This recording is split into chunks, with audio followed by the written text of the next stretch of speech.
Hit Season 2. He's got a mole in the SKT house. He's like, Classic is not splitting versus Widowmines. Do these Widowmine builds. He's messing up his defense. Go for that. And I think we might see it again here. This is one of the strongest maps, by the way, for those drops.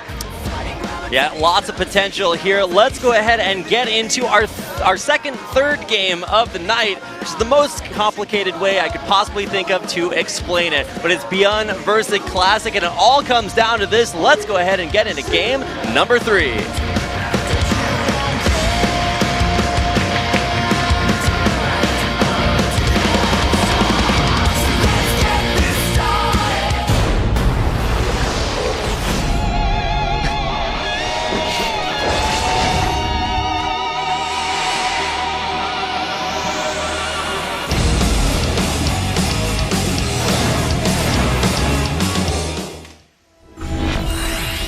Set 3 to determine who is going to the winner's match. To the bottom right, in red, is ByuN. Struggling in the first game against the DTs, but really in that second game dominating and controlling, and yet again going for a gas first here. And his opponent to the top left, struggling versus Widowmines in particular, it is Classic. Again, a 2-time champion here in Star Leagues. Very incredible feat. And that's why you don't go basing everything off of statistics, because you actually have to play the games and win them. And ByuN with a win there in game number 2, setting himself up to come out of the first half of the group to the winner's match. Like we said, both of these players have been playing a lot of StarCraft, SSL, GSL, and they've got to plan builds for both tournaments, lots of different players, lots of different group stages, and actually really excited to see the games that happen after this, because you can prepare for your initial first matchup, but then you don't know exactly who you're going to be playing next. So lots and lots of versatility here as we do get both the players with their starting builds. Nexus coming out early for Classic, and we should see a second command center here in the near future. Yep, he's going for probably Widowmine drop again. This might be the time where he changes up and goes for Cyclone, but that build is really kind of falling out of the meta very quickly. It might come back in the meta because pros aren't expecting it anymore. That's kind of why this is a beautiful strategy game that we commentate here. But let's see what Classic is going to do to respond, because he's shown us 3 different Twilight Council-oriented builds here. It's going to be Hellions, in fact, it looks like here for ByuN. And back at home, this is Twilight Council, 3rd time in a row after his Gate Nexus core. And this looks like a DT drop again, to be honest, with this timing. Here's the first Hellion. Early, and whoa, okay, so he's building them, canceling them, building them, and it does look like he will commit for at least 2, just to maybe get scouting and map pressure and things like that. The second Nexus just now finishing for Classic. Starting to get that mining on. He's just going to make 2 Hellions and switch back. Yep. He seems a bit indecisive. Like, he did that weird Hellion cancel. I think it was just so he could have enough money for a starport, then he remade them. It's going to be the Dark Shrine again for Classic, as I predicted, but Hellions just sneak by the shade here. And they could actually get into the main base and scout if he's not fully walled, which he shouldn't be because he's Protoss. Okay, he's going to make that wall now, though. This is pretty suspicious, though. And actually, you know what? If he goes to the top of the ramp, he sees it anyways. This is actually kind of silly. I'm like, oh. He builds the cancels, builds it. He sees it, though. Like, I'm like, Classic, you don't understand how vision works at this moment. Like, he sees it regardless. He's like, what could that possibly be building at the top of your ramp? If he doesn't block them out, they kill probes too. But like, I think the bigger issue that he was thinking about was the Dark Shrine, which is scouted. Yep, you can see immediately eBay coming down, so he will be able to get those turrets up in time.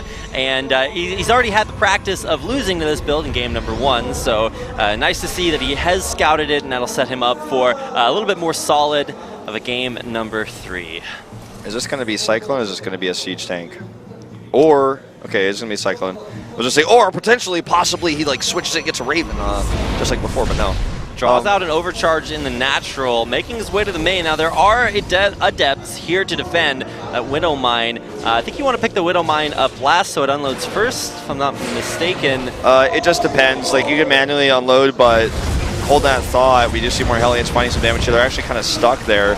Widowmine will get another shot. 8 Classic! probes! You Classic! gotta move that! He's got to move these probes. And, like, this is uncharacteristic mistakes from Classic. Classic has done probe splits that have, like, literally made me squeal before. This is just not what we're seeing today. I'm not sure what's going on. And Stalker's pretty good versus Marines, but he didn't even micro that and he lost one. Now more probes continuing to die in the main, and that drop incredibly effective. Turrets are already ready. He has a Cyclone follow-up push set here as well. Now, he may just use a Cyclone initially defensively, but he has a Siege tank on the way, so he might just kind of defend the Warp Prism that he expects is coming, hold that off, and then come for the counter push later. Even has a Viking. He's like totally incredibly well prepared. But as a result, you could see Classic is not even going to commit to a Warp Prism because he's like, okay, he's going to be ready. So what Classic can do from here is use the fact that ByuN has committed a lot of resources for the defense to play greedy and take a third base right now. All right, here comes out the Cyclone, not in range for a lock-on, so it's just a free scan. Yeah, that's I mean, a kill and a scan for 1DT that's already paying for itself. And a lot of times Terran can get caught up in this like lockdown mindset where you're like, okay, well, I'm facing pressure, so let me just turtle up, and that makes it just that much more difficult to get back in. Nice pickup on the tank there. Dark Templar's like so confused. Like, I can one-shot anything, guys, and it's like, oh wait, I can't hit, I can't shoot up, unlike Marauders. He's got some growing pains. I can't quite reach it up there, but I mean, those sizes are pretty long. If you like zoom in, that's why the Tasteless DT is way better than the Artosis DT, because you can actually like reach your staff up, but not high enough to hit tanks in medevacs. Yeah, that's actually something that we never really talk about, but okay, this time he targets down, he scans for vision! Oh, you gotta get it out of there in time. Wait, what? Was that control? He's still able to keep it alive there. The scan does kill the DT in the main, or at least one of them. Another one going to town, but there's a tasty turret that will be able to take him down. Ineffective, harassed, but eight workers still killed. On the other side there, he will be able to take down at least one Stalker with the Liberator, but both players just trading blows. Yeah, this is one of those games where like, I'm like Fry right now from Future. I'm like not sure if good DT control or bad defense from ByuN. Because like if he targeted the Cyclone on the Warp Prism and killed it, it would have been cool, but like his Viking was not doing anything. The Viking could have finished the Prism off. There was like some stuff going on that was good where he was set up, but at first I was like, wow, Classic is just so damn good with these DTs. It's so hard to defend them. But when I watch moments like that, I'm like, also ByuN is kind of making some mistakes on his defense. Like DTs, when you scout them, normally it's like, okay, a scan goes up and you kill it, and the process is like, I'm not even trying this anymore. But with ByuN, it's like, wow, you knew this was coming, but you still are kind of taking too much damage. And now, like, if you look at the worker counts, like, Classic is massively ahead. He does have the weakness of he doesn't have that much of an army because he committed so much to these DTs. In fact, committed even more right now. But I think he's like, man, ByuN just can't handle these DTs, and I'm going to get more value. Yeah, just taxing his multitasking there. Now, he does have a Viking in a good spot to scout out this drop coming in, but 4 DTs coming in. Has he turtled up enough to be able to stop this from being effective? Last time his defense didn't look so high, but now coming in again, and going right back out. Yeah. So, nice defense. Stim is almost done. Oh, this is sick. Oh my god, what a monster. What, now, can he get it? Yeah, the DTs should be able to snipe it down, but the Viking comes in, takes out that Warp Prism, and 4 very lonely Dark Templar on the map. That was my ride. Like, now we got a carpool with the Overmind. Yeah, man. if this game were a 90s movie, it'd be Dude, Where's My Warp Prism? It's like Uber is banned in Korea, now we can't get home. And Skyan will take out the bonus observer as well as a DT in there, so some nice value and a big push here for ByuN. This is the scary moment. If Classic defends this, you could see, oh my god, he's even trembling there in the booth. You can see the stress here for ByuN, as he knows this is like make or break. He's about to beat a champion here in this best of 3 if he can make this push work. See, Shanks on the low ground. Not a whole lot of value off of that, just starting this push off and putting on the pressure. He will be able to take down those rocks and start to pressure the natural, but Warpins and a counter coming in here for Classic. Is there enough at home to defend? This is the sickest scout ever. He's like, okay, I need to go home. He needs to buy time, but he can actually sandwich this army. Glaives aren't done yet. He needs to just buy a little bit of time here with this bio. DT goes down, no repair on the bunker, but he buys enough time here for his army to get back. He sandwiches this and wins the game. Oh man, can you hold the ramp here, ByuN? And it looks like he will. Tanks being dropped on the low ground. That Immortal might actually just get sniped there. Yeah, the concussive shells will force it to be picked up here. Nice stim on the army, and this army for Classic is so dead. No way to escape. Good blink here, but the tanks come down, and this drop in the main is cleaned up all but the Immortal. And this is the moment to go, though. Like, Classic already bought a lot of time in the previous set when he was like this far behind, or in fact even further far behind. ByuN is 83 army supply to 28. If this one Immortal brings Classic back into the game because he has 3 bases, I'm going to lose my mind. No, move the Prizzo. There's actually only one Marine there. And we're still waiting to get back in here. Classic is dropping into the game, but that's okay because we have features in place in StarCraft 2 since part of this form. Thank you. Praise to the dev team. I'm like, it's we were in it now. We can. It's no longer that vehicle of esports. We don't know what's going. No, we just resume from replay. It's actually fine. Recover from replay. In fact, I just realized I gotta drop this down a little bit. It's like, oh, I'm actually all the way down. Sorry, man. You're just that much taller than me. Get Wolf a little bit of a booster over there. I don't know where my thing is. Okay, here. I can't go up anymore. Oh, well, I can't go down anymore. It must just be because you're from Texas. That's why you're taller. The makeup ladies are actually asking me about being from Texas the other day, and there's like, oh, that's that place the Texas Chainsaw Massacre happened. I was like, well, not really like at my house or whatever. So, like, how many cowboy hats do you have? Oh my god. What's the name of your horse? You're like, I don't have a horse. She's like, is it a girl or a boy? You're like, I just said I don't have a horse. Like, I don't live on a ranch, okay? Like, I actually did grow up on a ranch there, and we did have 2 horses, but that didn't actually last very long. That was like the Wings of Liberty phase of my life. We've patched that a couple times since then. So I've since upgraded to a more effective expansion. Were they both male horses? I believe so. They were both very old male horses, so we were just keeping there for the agricultural exemption. So everybody that lived out in the country knows what that is. But either way, we're just trying to get Classic and everybody else back into the game. I was joking about you not having a horse. Do you actually have a cowboy hat at your apartment? I don't personally, no. But I had many friends out there who were into that scene. I myself, not a big fan of the whole motif of the Western mindset. Did you go to a lot of rodeos? I have been to rodeos before. Okay. All right, so like for me, like at this point, like we were making jokes about you're like not really a Texan, but the more I talk to you, I'm like, you're like, no, I mean that's not really me. I'm like, wait a minute, you went to? I'm like, well, I didn't really have a choice. At some point, I just kind of got drug around to these things. Do you have cowboy boots that go all the way up to your knees? Some of my family members do. Okay. I have been to a McDonald's and seen a horse go through the drive-thru, so that's how you know. You reached that place, but. Looks like we are going to get this game resumerinoed as quickly as possible. So in case you guys are just like, where's my StarCraft? It's coming. Is McCree your favorite hero in Overwatch? Oh my god, get out of here.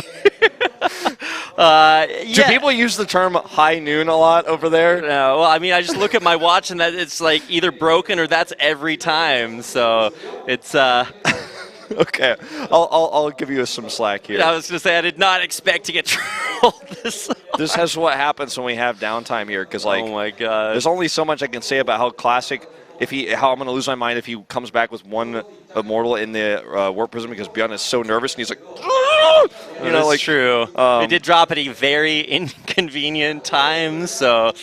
It's like the Warp Prism's dropping and the game's dropping at the same time, so gotta make sure to get everything where it's supposed to be. I believe everything is, and it looks like we are going to start this back up again. Hopefully, second time is the charm. We should be back in this game here any second. Well, it'll take a little time to recover, because basically recover from replay is literally like, it doesn't show you this on screen, but it's like literally just going to the replay at ×8 to get to where you are. I'm like, sorry for the Blizzard's like, but I'm like, it's like Blizzard's like, pay no attention to the replay behind the curtain. I'm like, no, that's actually what's going on. The in the background replay here. of Oz, it's back there, and eventually it'll be super sick, and we're all super happy it exists. We just have to get there first. Yeah. So working on it one step at a time. Yeah, but the technology is there now that we can actually recover this. The cool thing about recover from replay, it's different from resume from replay, is it doesn't show the players the builds. So you actually can maintain the reason why it's hidden behind the curtain is because you don't want. If ByuN was watching the replay, we just replay, he's like, well, I saw, oh my god, I didn't realize I was that far ahead. Yeah. And he just wins the game. So it's not fair. So that's why we have this big zealot on the front, and he's just watching the recovery, but the players can't see. Yeah, it's the Zealot of Oz. You can't see past that the smoke and mirrors, and we are almost ready to resume. It's such a sick feature. I'm so happy that this does exist, and we can get this going on again. I was here during the qualifiers for SSL during the challenger matches, and did have some situations there. But now we can go ahead and get back into this. And it looks like the players just have to signal that they are ready, and we will be ready to cast some more StarCraft. That's right. So we're just going to make sure there's no problems, and it looks like that is confirmed in the chat. So we're going to have a countdown, and then we're going to have an in-game countdown. We have both countdowns. And lots of countdowns. We're counting down the countdown, and here and away we go. You saw it behind us. There it is. It says, are both players ready? They said yes. It says we're starting 5, 4, 3, 2, 1. Even translate the countdown for you guys. Oh my god, you're so it's good. Set. Now this Viking will clear this off. Oh. Or will it? He kind of forgot that it was there, and he's like, no, wait, I can just kill this. It's time. It's like a Viking needs to get its hands out of its pockets and do the work. Gotta drop the Immortal. Oh my god, it almost got another Marauder kill. Okay, this is the moment where he wins the game unless he makes mistakes, right? And this is what Classic is relying on, because that's I am the better player. Okay, he's trying to use these DTs to just slow it down, but this could just kill Classic here if he cannot defend. He has no units, okay? He just wants ByuN to think that he's actually got a chance in this game. But, ByuN has already won the game. He just needs to, he just needs to force Classic to type GG. There's another scan. Yeah. Another pylon goes down. This should be basically it. Look, this is only half of ByuN's army. Okay, here comes one DTRS. I'm like, wow, Classic, you are really optimistic about this one. There's no units at home. If I kill all his workers, he might just die, except I'm actually losing the game faster. So stimming forward, huge liberation zones. The tank shots will kill this base eventually, and stims right on in. No way to hold that for Classic. He's just going to lose the Warp Prism there as well, and here he goes, stimming up the ramp. The DT is just attacking the CC, by the way. I'm like, this isn't... Like, you can actually just lift that, but I don't think ByuN actually cares. Killing off the Dark Shrine, and he can actually just kill absolutely everything. You know, if he kills a DT or kills a CC or forces it to lift, that's less scans. I mean, I guess that's something you could argue here. I don't actually think he has a scan to kill off this Dark Templar. But he doesn't care, he's just going to ignore it. Yeah, he can actually just kill the base before he loses everything. Oh man, Wolf, this is the counterattack. This is how Classic gets back into the game. To be honest, I think Classic is actually kind of pissed right now. He's like, I'm the better player. I will out-control you. You're going to make mistakes, and I'm going to force you to play this awkward situation. And it is possible, however unlikely, that Classic wins this game if ByuN doesn't have detection here. He's forced it a lift. He's forced a lift on that natural command center. There are 4 DTs. Okay, he lost his Dark Shrine. He can't actually afford to. No, actually, he can remake that. He's forced to float both of his orbitals, so he doesn't actually have any scans right now, and there's no Raven either. So these Dark Templar, with that last scan going down after he landed the orbital, that's it. Guys, I don't know, man. Okay, so this is over, right? Let's talk about. I mean, this reminds me of Pult versus Strange in a way, but this is a much less close game than that game. I'm talking about the one that happened at Tours. If you guys missed it, go look up the VODs. It's a really crazy series, but this is a really exciting moment here because, there are certain conditions where if he can kill these CCs, then, he can win the game because there's just simply no detection. But no, GG. I was going to explain, basically how if ByuN makes, 12 mistakes in a row, that, basically somehow, some way, Classic comes back, but it's not to be the case here. Oh man, well that is going to do it for the our third match of the set. ByuN will actually take out Classic. That is maybe a little bit of an upset. We're just trying to fix our micro machines up here behind our monitors. Here. Oh, there it goes. Okay, I think I figured out. If I we're step back. on a Don't cord, move. if I step on this cord, we can hear each other.